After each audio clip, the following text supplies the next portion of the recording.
Mistake world में आपका स्वागत है, जहां हम रहस्यमय, जादुई और डरावने पहलुओं की खोज करते हैं।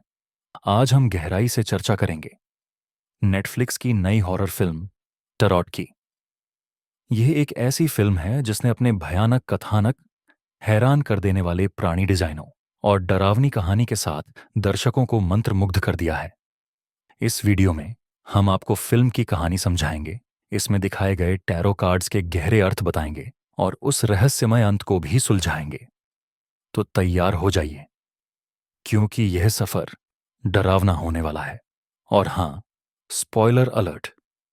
टेरट की शुरुआत होती है दोस्तों के एक ग्रुप से, जो एक आलीशान और सुनसान हवेली में जन्मदिन मनाने आते हैं। इस हवेली की पिछली मालिक अल्मा एक साइकिक थीं, जिनके टैरो रीडिंग्स ने कई लोगों की जिंदगी बनाई और बर्बाद की। इन दोस्तों को एक गुप्त कमरे में अल्मा का टैरो कार्ड्स का डेक मिलता है। मजे के लिए कार्ड खींचने का यह खेल जल्द ही भयावह रूप ले लेता है, जब वे कार्ड से जुड़े डरावने प्राणी और अपनी नियति का सामना करते हैं। यह कहानी सिर्फ बचने की नहीं है, बल्कि नियति और अपनी इच्छा शक्ति के बीच की लड़ाई है।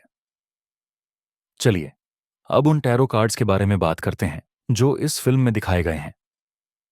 ये सिर्फ किसी भी कार्ड्स का चयन नहीं है, बल्कि ये फिल्म की कहानी और पात्रों की नियति के केंद्र में है। द फूल।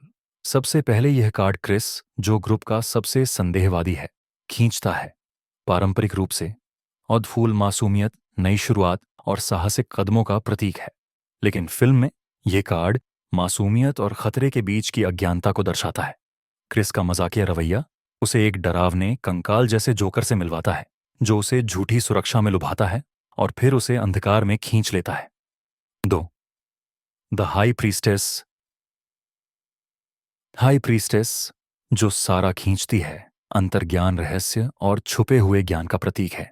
इस कार्ड को खींचने के बाद सारा को हवेली के अतीत की झलकियां और अल्मा की फुसफुसाहटें सुनाई देती हैं। ये कार्ड एक अंधी महिला के रूप में दर्शाया गया है, जिसकी आंखों से काले आंसू बह रहे हैं। सारा की अपने अंतर्ज्ञान पर भरोसा न कर पाने की स्थिति का प्रतीक। 3. मियाँ इस कार्ड को खींचती है तो वह शारीरिक रूप से फंस जाती है, एक मकड़ी जैसे डरावने प्राणी द्वारा उल्टा लटकाया जाता है। यह दृश्य फिल्म के सबसे डरावने हिस्सों में से एक है, जहां मियाँ को अपने सबसे बड़े डर का सामना करना पड़ता है। 4. The lovers. Jacob dead lovers खींचता है, जो पारंपरिक रूप से सामंजस्य, रिश्तों और विकल्पों का प्रतीक है। शुरुआत में वह इसे अपनी पूर्व प्रेमिका से जुड़ने का संकेत मानता है, लेकिन यह कार्ड धोखे की ओर भी इशारा करता है। उसकी प्रेमिका के छिपे हुए इरादे सामने आते हैं, जिससे उसका सामना 2 सिरों वाले सांप जैसे प्राणी से होता है, जो प्यार और धोखे की द्वंद्वता को दर्शाता है। 5. डेथ। डेथ को अक्सर गलत समझा जाता है।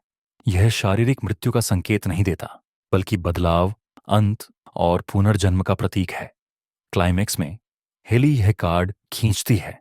डरने के बजाय वह इसे बदलाव और चक्र को तोड़ने का संकेत मानती है। यही पल उसे अल्मा की आत्मा का सामना करने और डेक को नष्ट करने के लिए प्रेरित करता है। अंतिम मुकाबले में हेली अल्मा की आत्मा और डेक की शक्ति का सामना करती है। डेथ कार्ड की शक्ति का उपयोग करते हुए वह इसे अंत के बजाय बदलाव के रूप में देखती है और डेक को जला देती है। आखिरी दृश्य में एक नया टैरो डेक दिखाई देता है, जो यह संकेत देता है कि शाप अभी खत्म नहीं हुआ। इसकी भयानक क्रीचर डिजाइन्स कमाल की है, लेकिन कुछ पात्रों का विकास अधूरा लगता है। इसके बावजूद टेरोटू की नियति और बदलाव की थीम इसे हॉरर के शौकीनों के लिए एक जरूरी फिल्म बनाती है। मेरी रेटिंग 8 में से 10। तो आपको फिल्म कैसी लगी और कौन सा कार्ड या प्राणी आपको सबसे डरावना लगा? कमेंट्स में बताइए। को सब्सक्राइब करना ना भूलें। अगली बार तक अपने डर को अपनाएं और रोशनी जलाए रखें।